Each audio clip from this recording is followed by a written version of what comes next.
Halo teman-teman, perkenalkan nama saya Cecilia Sarebayong dengan NIM 2301090023. Di sini saya akan menjelaskan terkait 3 metode yang saya ambil beserta alasannya dan langkah-langkah. Yang pertama, metode case study atau studi kasus.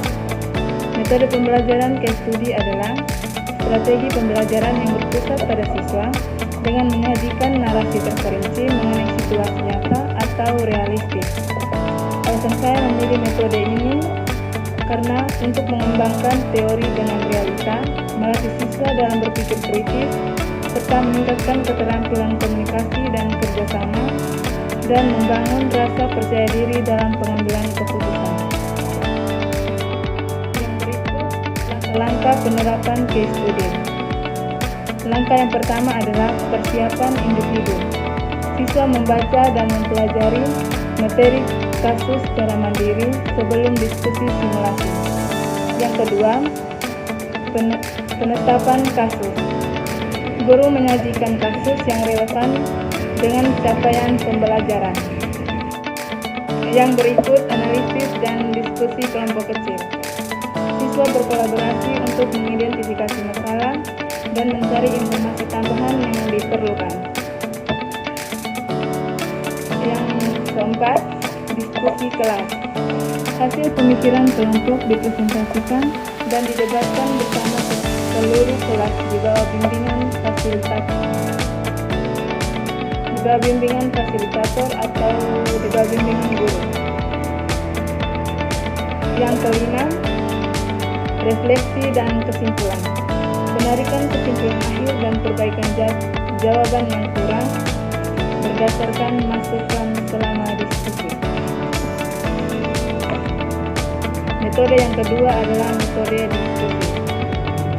Metode pembelajaran diskusi adalah cara pembelajaran di mana siswa dihadapkan pada suatu masalah untuk dibahas dan dipecahkan bersama melalui pertukaran ide.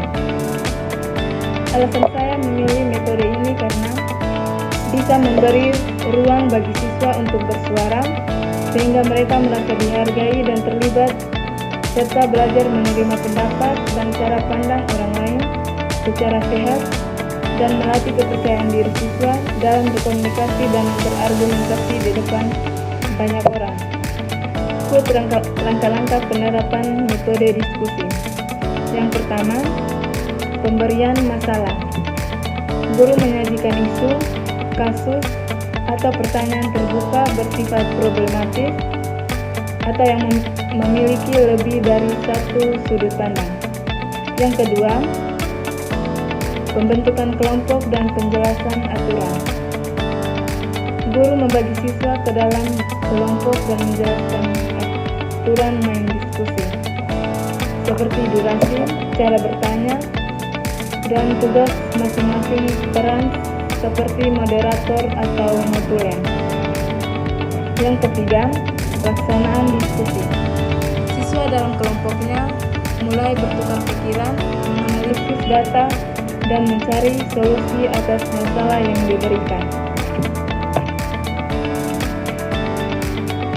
Yang berikut metode yang ketiga, metode project based learning.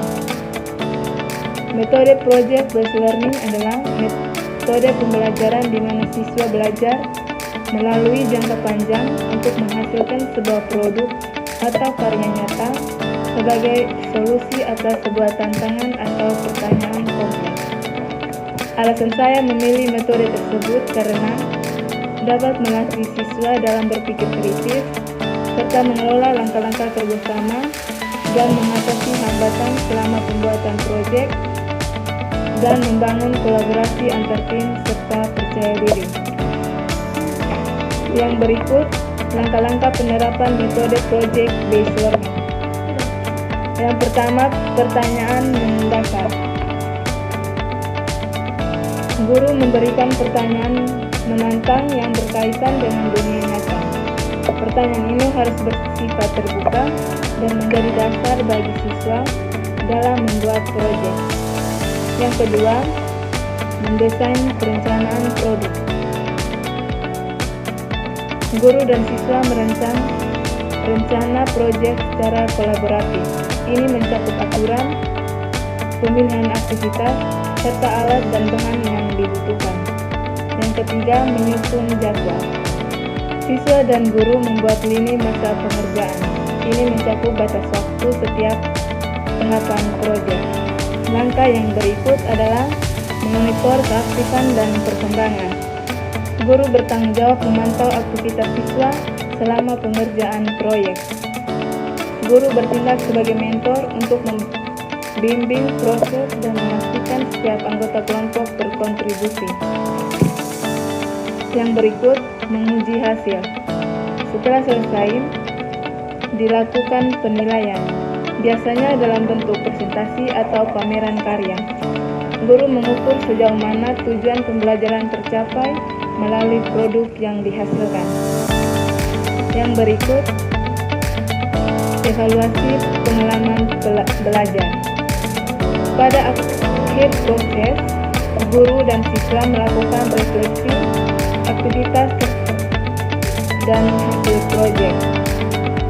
Mereka mendiskusikan apa yang sulit dan bisa diperbaiki di masa depan. Yang berikut adalah kesimpulan. Kesimpulan dari 3 metode di atas adalah: dalam metode case study lebih berfokus untuk melatih ketajaman logika dan analisis dengan cara membedah masalah yang sudah pernah terjadi untuk menemukan solusi terbaik.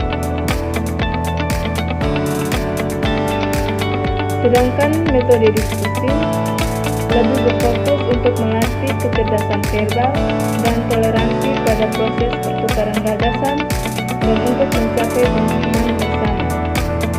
Dan yang terakhir, metode project based learning. Metode ini lebih berfokus pada menghasilkan karya nyata sebagai solusi. Metode ini adalah bentuk pembelajaran paling kompleks karena menggabungkan riset, kerja tim, dan manajemen waktu. Baik, yang berikut saya akan menjelaskan bagaimana peran guru pada pembelajaran abad ke-21. Peran guru pada pembelajaran abad ke-21 adalah sebagai berikut. Yang pertama, guru sebagai fasilitator. Guru berfungsi memudahkan proses belajar siswa. Guru tidak lagi hanya berceramah, tetapi menyediakan lingkungan, sumber belajar, dan metode agar siswa dapat menemukan pemahamannya sendiri. Yang berikut, mentor dan pembimbing. Guru mendampingi siswa dalam mengembangkan potensi unik mereka. Guru membantu siswa melakukan refleksi terhadap kemajuan belajar mereka dan memberikan arahan saat siswa mengalami kesulitan dalam memecahkan masalah. Yang ketiga, integrator teknologi. Guru berperan untuk mengintegrasikan teknologi digital secara bijak ke dalam kelas. Guru mengarahkan siswa agar tidak hanya menjadi konsumen konten, tetapi juga kreatif menggunakan alat digital untuk belajar dan berkarya. Yang keempat, penumbuhan karakter. Di era banjir informasi, guru berperan sebagai penjaga moral dan nilai. Guru melatih siswa untuk memiliki etika digital, berpikir kritis terhadap hoax, dan menumbuhkan empati melalui kolaborasi di kelas. Yang kelima, pembelajaran sepanjang hayat. Guru pada abad 21 harus terus belajar dan terbuka terhadap hal-hal baru. Guru yang berhenti belajar tidak akan bisa menyiapkan siswa untuk masa depan yang terus berubah. Sekian pemaparan saya terkait 3 metode beserta langkah-langkah dan alasan mengapa saya memilih ketiga metode tersebut. Sekian dan terima kasih. Bye-bye.